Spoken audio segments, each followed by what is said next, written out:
A new anti-idling bylaw for London has stalled yet again. A city council committee failed to agree tonight on a staff proposal to limit idling car engines to 1 minute, down from the current 5 minutes. Brian Bicknell is live in South London and joins us to explain. Brian.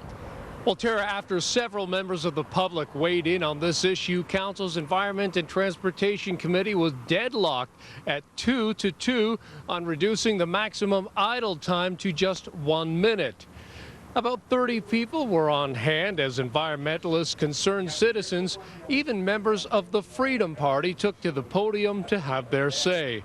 Though there were a couple of calls to scrap the bylaw altogether, the overwhelming majority of delegations spoke in favor of reducing the 1 minute proposal. Under a new bylaw, enforcement would be beefed up through blitzes, and violators would be handed $50 tickets.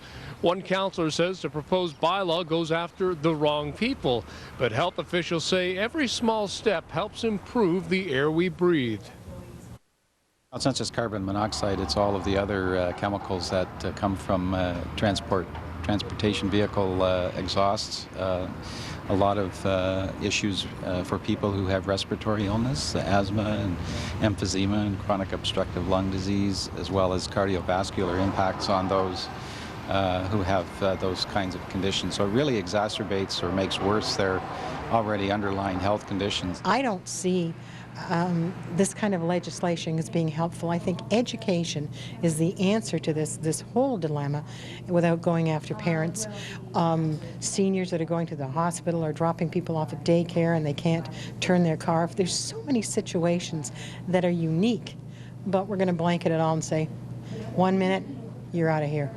And I think that's wrong.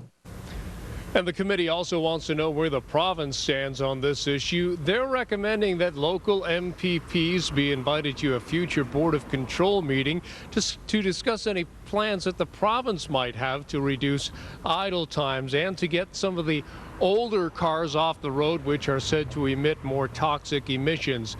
The issue goes back to council 1 week from tonight. Tara. And you're going to be there. Thanks a lot, Brian.